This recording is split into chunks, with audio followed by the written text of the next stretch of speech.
नमस्कार, आप देख रहे हैं 4 PM और मैं हूं आपके साथ निधि तिवारी। आर्टिकल 370 के नाम पर सदन में खड़े होकर छाती ठोकने वालों ने हमें अनाज छोड़ दिया। पहलगाम आतंकी हमले में मारे गए शुभम द्विवेदी की पत्नी ने जब डायरेक्ट गृह मंत्री अमित शाह पर हमला बोला तो शाह भी जवाब देने को मजबूर हो गए।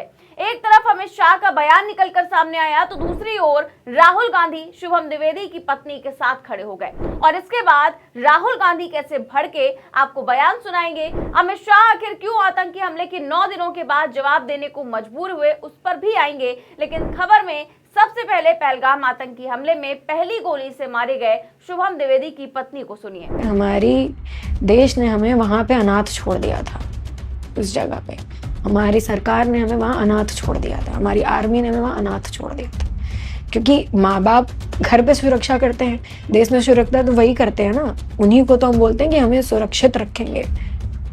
वहां पे अनाथ कर दिया था उन्होंने।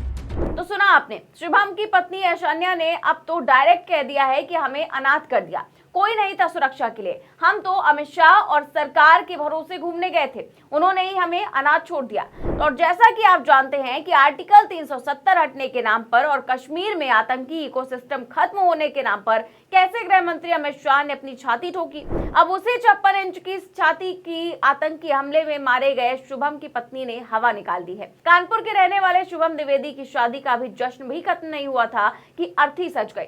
शुभम की पत्नी लगातार चीख रही है, चिल्ला रही हैं कि मेरे पति को शहीद का दर्जा दिया जाए, गुहार लगा रही हैं, लेकिन कोई सुनने वाला नहीं है। उनका कहना है कि बदला चाहिए वरना मर जाऊंगी। लेकिन बदला तो छोड़िए, प्रधानमंत्री मोदी तो मीटिंग खेलने के बाद हीरो हीरोइन के साथ फोटो खिंचवा रहे हैं। एक तरफ गोदी मीडिया खबरें चला रहा है कि मोदी जी बदला लेंगे, पाकिस्तान को नेस्तनाबूद कर देंगे, लेकिन वहीं दूसरी ओर हमारी सरकार मस्ती में आग लगे बस्ती में वाले पैटर्न पर काम करती हुई नजर आ रही है। मोदी जी की तस्वीरों को शेयर करते हुए कांग्रेस प्रवक्ता सुप्रिया सुले ने जबरदस्त लताड़ लगाई है और लिखा है कि एक टीवी चैनल की हेडलाइन देखी, मोदी आतंकवाद पर जमकर गरजे। फिर देखा वो तो मुंबई में OTT प्लेटफॉर्म के लॉन्च पर सिनेमा सितारों के सामने कंटेंट पर बात कर रहे थे। ये मीडिया वाले बहुत अफवाह उड़ाते हैं। तो एक तरफ मोदी जी फोटो सेशन करवा रहे हैं, दूसरी ओर नेता प्रतिपक्ष राहुल गांधी पहलगाम हमले में मारे गए लोगों के आंसू पोंछते हुए नजर आ रहे हैं। पहली गोली मारी है उसको, पहली गोली तो आतंकवादियों ने पहली गोली कपल्स को ये टारगेट किया था कि उसकी पत्नी के सामने उसके पति की हत्या करें और उसको दिखाएं। जा करके महिलाओं को बोलते थे कि जाके अपनी गवर्नमेंट को बताओ मैं तेरे पति को मार रहा हूँ। आप लोग तो हमारे दर्द को सबसे ज्यादा समझेंगे। हमें कुछ नहीं चाहिए सरकार से, हमें सिर्फ ये चाहिए जो देश के लिए उसके प्राण गए, जिसमें चाहिए सम्मान चाहिए और वो आप दिला सकते हैं। तो आप देख सकते हैं कि एक तरफ शुभम की पत्नी ने गृह मंत्री अमित शाह को आईना दिखाया है, तो वहीं दूसरी ओर शुभम के पिता ने राहुल गांधी से सपोर्ट मांगा है। कहना है कि आप हमारा दर्द समझ सकते हैं, आपकी दादी जिंदा होती तो ये नहीं होता। खबर भी मौजूद है, खबर देखिए ABP की, इसमें लिखा भी हुआ है कि आपकी दादी जिंदा होती तो नहीं होता पहलगाम हमला, राहुल गांधी से बोले शुभम द्विवेदी के पिता। और जिस पार्टी के खुद के नेताओं को PM मोदी से उम्मीद नहीं है, पार्टी के दिग्गज सुब्रमण्यम स्वामी का कहना है कि बदला लेना PM मोदी से ना हो पाएगा। उन लोगों की हवाबाजी पर क्या ही भरोसा किया जाए। हमारे 27 नागरिकों का जान लेकर ये लड़ाई जीते हो।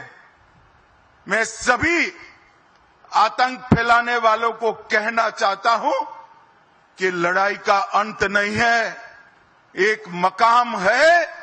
हर व्यक्ति को चुन चुन कर जवाब भी मिलेगा, जवाब भी लिया जाएगा। तो जैसा कि आप जानते हैं कि 9 दिन से ज्यादा बीत चुके हैं पहलगाम हमले को। अमित शाह नहीं बोले, लेकिन अब बोलने को मजबूर हुए हैं। कहना है कि आतंकियों से चुन चुन कर बदला लिया जाएगा। 10 सालों से सुन रहे हैं आतंकवाद के खिलाफ जीरो टॉलरेंस की नीति है, लेकिन इस नीति पर कब काम होगा सवाल खड़ा होता है। अब इन्हीं सवालों को राहुल गांधी ने उठाया है तो भाजपाई सिस्टम की हवा निकल गई। नरेंद्र मोदी को एक्शन लेना है, एकदम एक्शन लेना है और पूरा का पूरा विपक्ष उनके साथ खड़ा है। जिन लोगों ने ये किया है दे हैव टू पे द प्राइस फॉर दिस। जो परिवार है उन्होंने आप लोगों को मेरे थ्रू एक मैसेज दिया है। तो राहुल गांधी ने तो सपोर्ट कर दिया है। राहुल गांधी का कहना है कि नरेंद्र मोदी को एक्शन लेना है, पूरा विपक्ष उनके साथ खड़ा है। राहुल ने प्रेस कॉन्फ्रेंस की तो मजबूरन अमित शाह को भी बोलने को मजबूर होना पड़ा, लेकिन अब जो बोले हैं तो डबल फजीयत हो रही है। शिवसेना यूबीटी सांसद संजय राउत ने तो कह दिया है कि पहलगाम का बदला लेना है तो पहले अमित शाह पर एक्शन होना चाहिए। संजय राउत ने खुला चैलेंज करते हुए कहा कि हमारी सेना पर ठीकरा फोड़ने और फ्री हैंड देने का ढकोसला करने से कुछ नहीं होगा। हमारी सेना तो बदला ले ही लेगी, लेकिन पहलगाम हमले में चूक के जिम्मेदार गृह मंत्री पर कब एक्शन होगा, इसका जवाब दो। तो ऐसा क्या कह दिया है संजय राउत ने कि तहलका मच गया है। मैं आपको बयान का मेन पॉइंट पढ़कर सुना भी देती हूँ। आर्मी तो कश्मीर में है, फिर भी पहलगाम हमला हुआ। आर्मी के ऊपर छोड़कर आप जिम्मेदारी से भाग नहीं सकते। अगर बदला लेना है और सच्ची श्रद्धांजलि देनी है तो गृह मंत्रालय पर एक्शन लिया जाना चाहिए। इंटेलिजेंस क्यों फेल हुआ और आप क्या कर रहे थे? अगर सरकार किसी और की होती और इसमें से कोई गृह मंत्री होता तो बीजेपी पूरे देश में हंगामा कर देती। तो देश बदला चाहता है, देश जवाब चाहता है, देश एक्शन चाहता है।